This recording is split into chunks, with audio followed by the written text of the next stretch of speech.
Bonjour, bienvenue à l'Observatoire de Haute-Provence, dont les initiales forment l'acronyme OHP. L'OHP est un département de l'Observatoire des sciences de l'univers Institut Pythéas qui appartient au Centre national de la recherche scientifique, le CNRS, et à l'Université d'Aix-Marseille. L'OHP est situé en région Provence-Alpes-Côte d'Azur, à environ 100 km au nord de Marseille et à environ 2 km du petit village de Saint-Michel, l'Observatoire.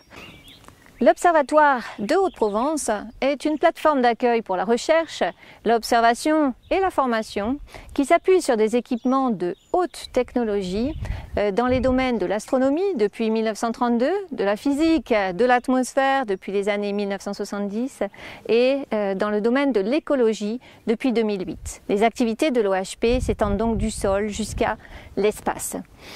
En effet, le climat méditerranéen et le ciel généralement clair de l'OHP en font un site privilégié pour la validation de mesures spatiales, la validation de modèles climatiques ou encore l'étude de la composition et de la dynamique de l'atmosphère ou bien l'étude des impacts du changement climatique sur les écosystèmes dans une région où ces écosystèmes sont particulièrement exposés à ce dernier. L'OHP est doublement labellisé par l'INSU, donc l'Institut national des sciences de l'univers du CNRS. D'une part, dans le domaine de l'astronomie, avec le télescope 193, où a été découvert la première exoplanète au monde par les astronomes suisses Michel Mayor et Didier Queloz, qui ont obtenu le prix Nobel de physique en 2019. L'OHP est également labellisé en tant que site instrumenté de l'INSU, comme 4 autres sites sur le territoire national, du fait de ses activités de pointe dans le domaine de la physique de l'atmosphère. L'OHP est notamment le lieu où a été collectée la plus longue série au monde de la concentration d'ozone stratosphérique, entre 10 et 50 km, là où se forme le trou dans la couche d'ozone. Les activités du site instrumenté reposent sur 3 réseaux d'observation atmosphérique. D'une part, le réseau NDAC, qui est labellisé comme Service national d'observation de l'INSU, qui s'intéresse à la composition et la dynamique de l'atmosphère au-dessus de 3 km. Nous avons également sur place une station du réseau ICOS, qui est le réseau de suivi des gaz à effet de serre. Et enfin, le réseau Photon-Aéronet, qui s'intéresse à suivre le contenu en aérosol de l'atmosphère. L'OHP est également intégré dans l'infrastructure de recherche Actis France dédiée au suivi du contenu de l'atmosphère en vapeur d'eau et en gaz trace réactif. À ce titre, l'OHP délivre des services à la communauté scientifique, des services de collecte de données, mais aussi d'intercomparaison instrumentale. L'OHP mesure également des paramètres météorologiques dont la pression, la température, l'humidité de l'atmosphère et le vent à partir de capteurs in situ, mais aussi au moyen de radiosondages, donc des ballons qu'on envoie dans l'atmosphère qui sont équipés de sondes météorologiques, ou bien de moyens de télédétection, notamment des lidars.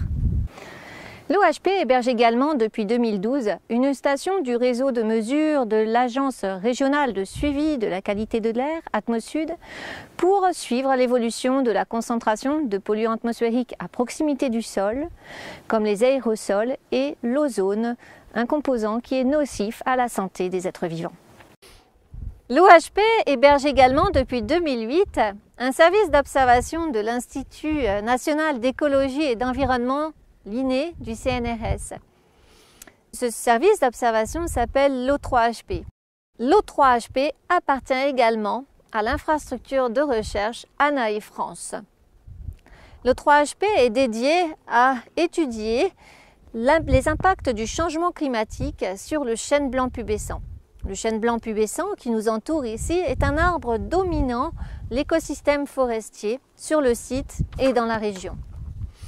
Les scientifiques de l'O3HP sont des écologues qui s'intéressent à regarder les effets du stress hydrique sur cette espèce d'arbre et notamment en simulant des réductions des précipitations de l'ordre de 30% chaque année pour en fait simuler les prévisions de réduction de précipitations prédites par les modèles climatiques à échéance de 2100. Les écologues s'intéressent ainsi à comprendre comment l'arbre réagit à ce stress hydrique, notamment en termes d'émissions de composés organiques volatiles biogéniques qui sont des précurseurs de l'ozone troposphérique nocif à la santé. Mais également, ils s'intéressent à regarder comment évolue la litière et la biodiversité, c'est-à-dire les animaux qui vivent dans les sols et qui sont essentiels pour le recyclage de la matière organique. Ce service est coordonné scientifiquement par l'INBE, l'Institut méditerranéen de biodiversité et d'écologie marine et continentale de l'Université d'Aix-Marseille, et est piloté techniquement par la fédération Ecorève.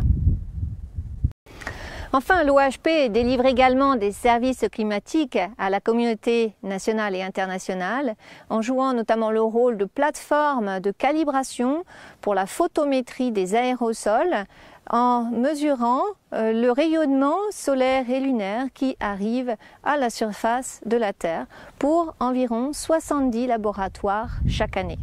Les données de l'OHP sont collectées 24 heures sur 24 et envoyées vers des bases de données nationales et internationales pour que ces données soient mises à disposition de la communauté scientifique afin de développer des travaux sur l'étude de différents processus atmosphériques, notamment l'étude de la formation du trou dans la couche d'ozone stratosphérique dans les années 80 ou encore l'étude des impacts du changement climatique en action depuis plusieurs décennies. Les données collectées sont également utilisées pour améliorer les modèles de projection climatique. Aujourd'hui, l'OHP emploie une trentaine de personnels techniques et administratifs dont le travail quotidien est essentiel pour maintenir de façon opérationnelle nos activités à l'OHP et que l'OHP puisse ainsi répondre à ces trois missions qui sont l'observation et l'accueil de la recherche et de la formation. Le site de l'OHP accueille toute l'année des chercheurs extérieurs et des étudiants. Il a une capacité d'accueil en restauration et en hébergement de 50 places à la maison Jean Perrin, du nom du physicien qui est à l'origine du site de l'OHP. L'OHP est également ouvert au grand public avec plus de 5000 visiteurs par an pendant les beaux jours, mais également aux groupes scolaires avec environ 2200 élèves chaque année. L'histoire de l'OHP a commencé dans les années 30 sous l'impulsion du physicien Jean Perrin, qui était alors sous-secrétaire d'État au ministère de l'Éducation et de la Recherche. Il avait le projet de trouver un site reculé en France, loin des lumières de la ville, pour en faire un site d'observation astronomique. C'est ainsi que l'OHP, du fait de son ciel clair et de son environnement naturel, a été sélectionné après avoir été testé avec succès grâce à ce télescope, le T80.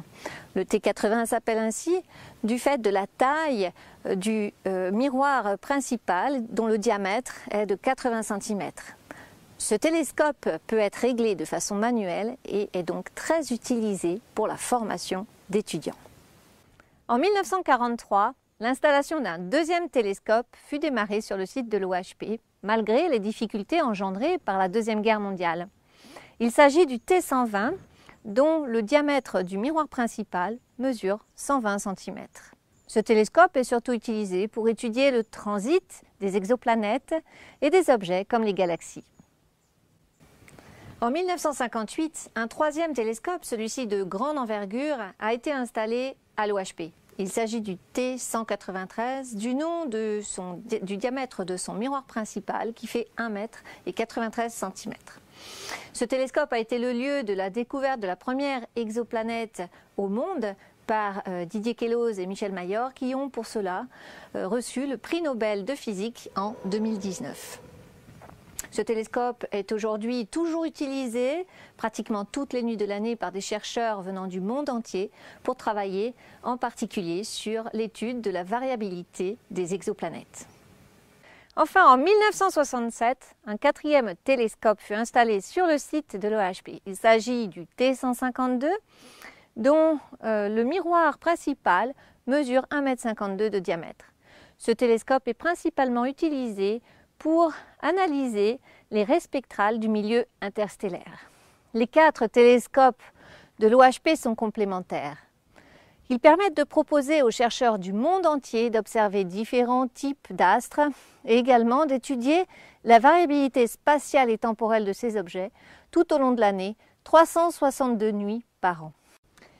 Les recherches sur la physique de l'atmosphère ont démarré à l'Observatoire de Haute-Provence dans les années 70 sous l'impulsion du service d'aéronomie alors dirigé par Jacques Blamont et sous l'action de Gérard Mégy.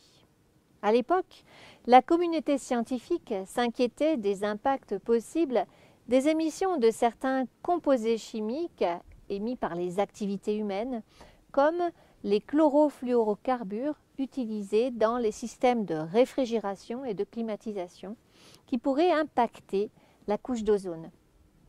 La couche d'ozone se situe entre 20 et 50 km d'altitude dans la stratosphère. Cette couche est essentielle au maintien de la vie sur Terre car elle filtre les rayons ultraviolets les plus nocifs pour la santé des êtres vivants.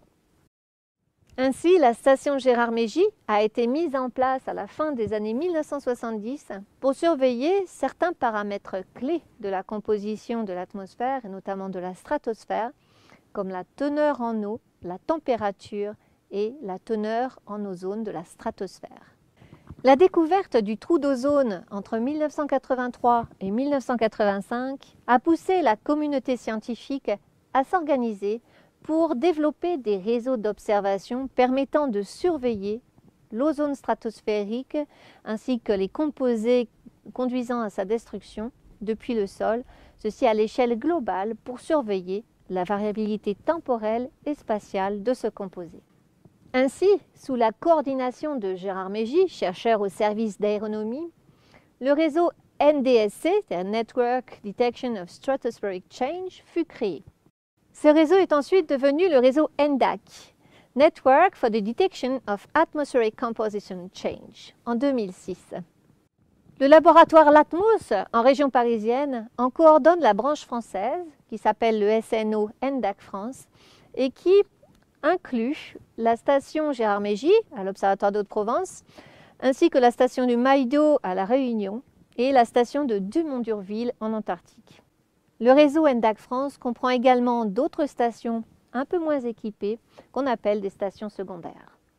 Les observations collectées à la station Gérard Mégy depuis 1979 concernent des espèces et des variables clés dans la composition et la dynamique de l'atmosphère. Ces observations sont collectées au moyen d'instruments de type LIDAR, également par radiosondage, mais aussi par des instruments basés sur de la spectrométrie UV et UV visible.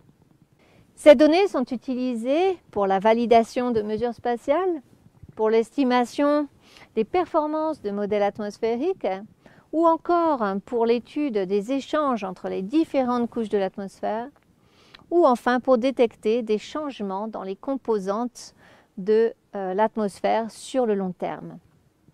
La plupart des instruments de la station Gérard Mégy font partie du Service national d'observation NDAC France et de l'infrastructure de recherche Actris France. Actris France a pour objet de coordonner les activités françaises de surveillance de la vapeur d'eau, des aérosols et des gaz traces réactifs atmosphériques. Actris France est aujourd'hui en phase d'implémentation, de même qu'Actris au niveau européen. La station Gérard Mégy comprend 4 lidars qui sont sous la responsabilité du LATMOS. Nous sommes ici dans la salle du lidar ozone stratosphérique. Ce lidar est opérationnel depuis 1985. Il mesure les profils d'ozone entre 10 km et 50 km d'altitude. Ces mesures constituent la plus longue série temporelle d'ozone stratosphérique au monde. L'OHP est également équipé d'un lidar permettant de mesurer des profils d'ozone entre 3 et 14 km d'altitude, et cela depuis 1990. Ce lidar collecte donc des profils d'ozone dans la troposphère et la basse stratosphère et vient donc compléter les mesures effectuées par le lidar qui sonde l'ozone dans la stratosphère. Les lidars ozone de la station Gérard Mégy, notamment le lidar ozone stratosphérique, servent de plateforme d'intercomparaison instrumentale à la communauté scientifique internationale. Cela dans le cadre de l'infrastructure de recherche Actris et du réseau international NDAC. Le lidar LTA permet de collecter le profil vertical de la température entre 30 et 80 km d'altitude depuis 1978. ce qui représente la plus longue série temporelle au monde de cette variable. Ce lidar permet également de suivre l'évolution du profil vertical de la teneur de l'atmosphère en aérosol entre 3 et 40 km depuis 1991 et de la teneur en vapeur d'eau atmosphérique entre 3 et 12 km depuis 2015. Le lidar LTA permet notamment de suivre des épisodes de panache d'aérosols émis par les volcans ou par les feux comme ceux du Canada en 2018. Le lidar vent de la station Gérardmer-Mégy mesure le profil de vent entre 5 km et 75 km d'altitude depuis 1993. Il fonctionne principalement dans le cadre de campagne et est utilisé depuis 2019 pour valider les mesures du satellite Aeolus. Le spectromètre Dobson mesure depuis 1983 le contenu intégré de la colonne atmosphérique en ozone, mais aussi celui de constituants destructeurs de l'ozone stratosphérique, comme le NO2 et le BRO. Cet instrument fonctionne dans la gamme spectrale des ultraviolets. Ces mesures sont faites de façon passive, c'est-à-dire que la source de lumière utilisée est le Soleil. Le spectromètre SAOS mesure depuis 1992 la colonne d'ozone et celle de NO2 dans la gamme spectrale UV visible, également de façon passive. Le Dobson et le SAOS sont deux instruments complémentaires qui permettent de détecter des changements du contenu de l'atmosphère en ozone et en composés impliqués dans la destruction de l'ozone stratosphérique.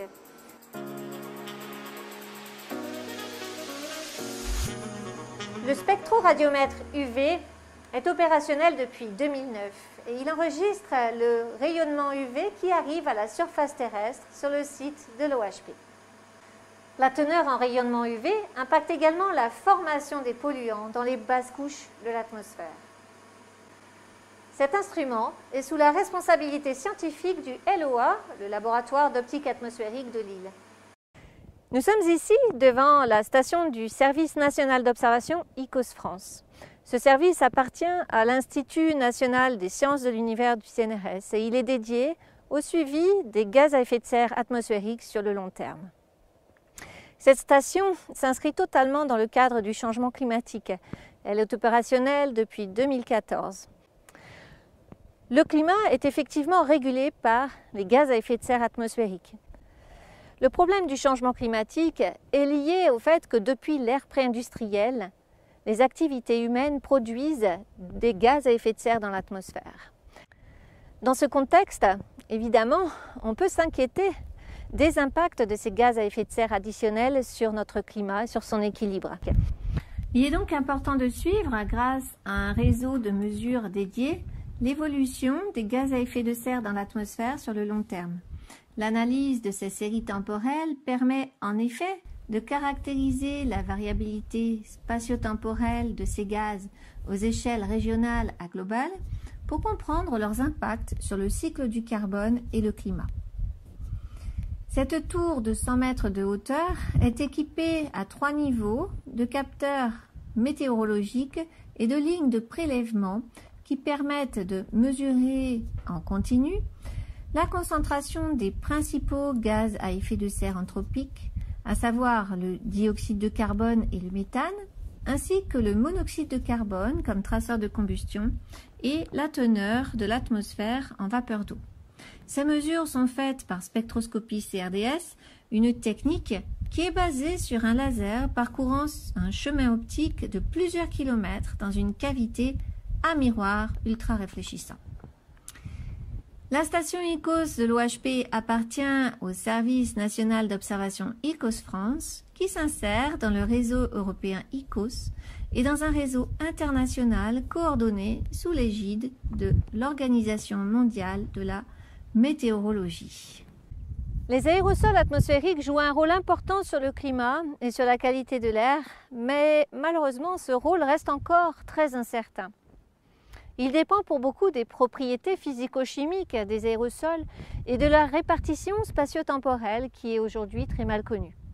Pour cela, il faut développer des réseaux d'observation qui vont permettre de couvrir cette répartition spatio-temporelle, cette variabilité spatio-temporelle. C'est le rôle du réseau Photon Aéronet qui a été développé en 1991 et qui est piloté par le laboratoire optique atmosphérique de Lille pour sa composante française. Ce réseau permet de suivre le contenu en aérosol de la colonne atmosphérique au moyen de photométrie. On fait des mesures de photométrie solaire mais également lunaire.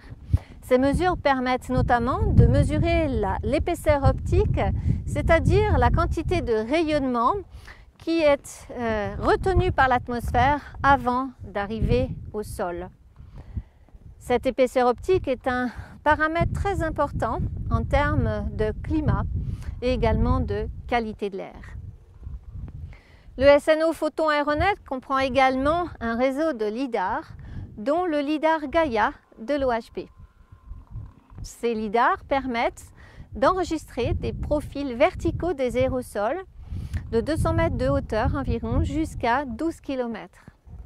On peut déduire du couplage entre les photomètres et les lidars des informations très fines sur la structure des aérosols, mais également sur leur répartition en taille.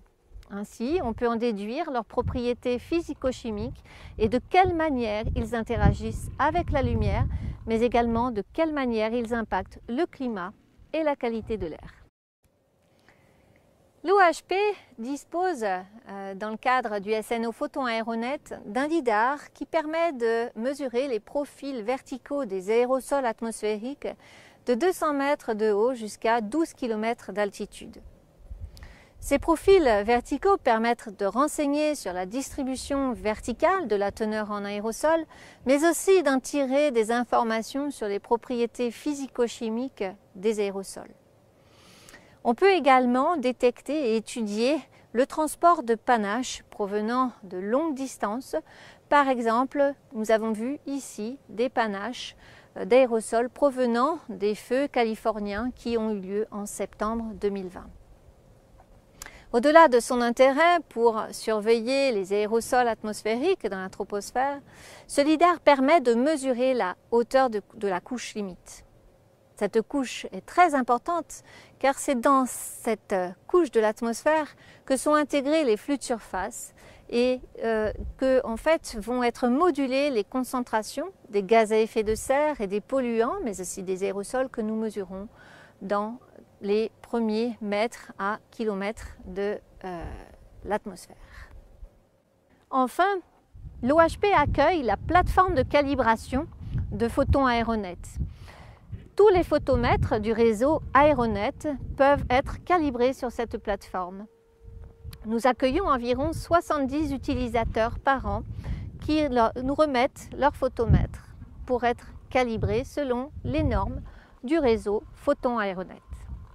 L'OHP héberge depuis 2012 une station du réseau de surveillance de la qualité de l'air à l'échelle régionale, pilotée par l'agence Atmosud. Ce réseau de surveillance comprend une cinquantaine de stations qui surveillent de façon continue la concentration de polluants qui sont donc nocifs parfois à la santé. C'est le cas de l'ozone qui est surveillé ici à l'OHP, à environ 4 mètres au-dessus du sol. L'agence Atmosud a pour mission d'alerter les autorités en cas de dépassement de concentration qui vont être nocifs à la santé, afin que les autorités puissent prendre des décisions de réduction des émissions ou de protection des populations. Cette station permet également de suivre l'évolution de la concentration de particules dans l'atmosphère, donc les PM10 pour 10 microns, c'est-à-dire les particules de diamètre supérieur à 10 microns, ainsi que les PM2,5, c'est-à-dire les particules de diamètre supérieur à 2,5 micromètres.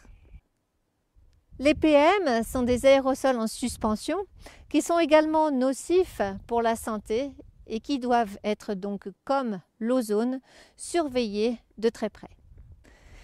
Les données collectées par cette station sont envoyées chaque jour vers la base de données d'Atmosud et elles sont mises à disposition gratuitement via le site internet de cette agence.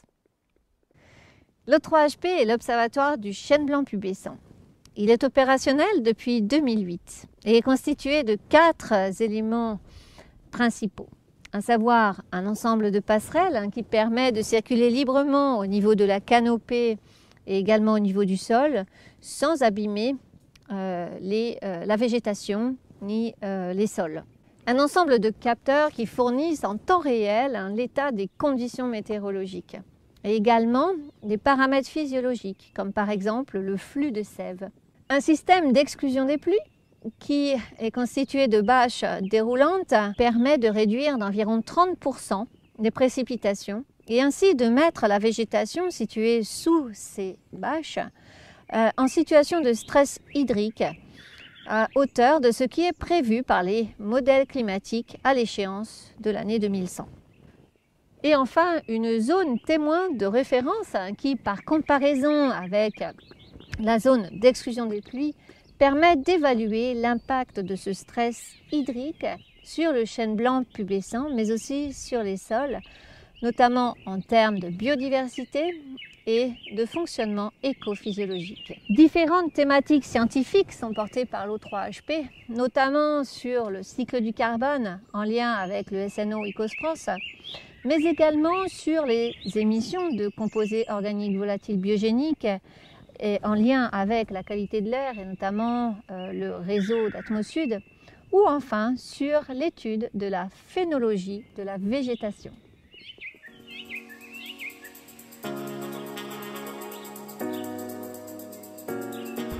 Ainsi, l'OHP est l'un des meilleurs sites de France et au monde pour l'observation, la recherche et la formation dans les domaines de l'astronomie, de la physique de l'atmosphère et de l'écologie. Il délivre en effet de très longues séries temporelles et dispose d'un parc instrumental très riche de haute technologie. L'OHP dispose enfin, comme on l'a dit, d'une grande capacité d'accueil sur le site lui-même. Ce parc instrumental très riche permet de développer des synergies scientifiques à l'interface entre les différents domaines.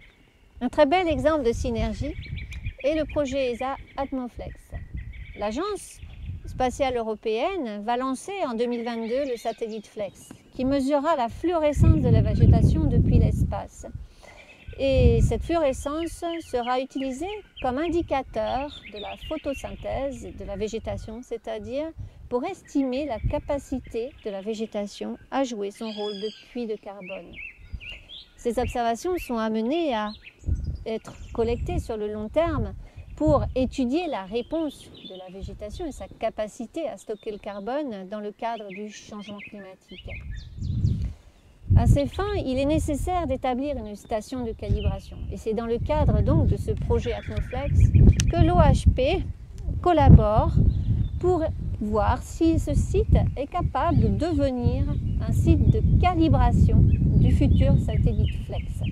Des mesures de la fluorescence de la végétation ont déjà été mesurées au sommet de la tour ICOS afin de tester la capacité du site à mesurer la fluorescence de la végétation. L'OHP a également participé à une campagne de mesures aéroportées de la fluorescence afin de voir si ces mesures peuvent être exploitées depuis l'espace et confrontées aux mesures de fluorescence faites sur le site.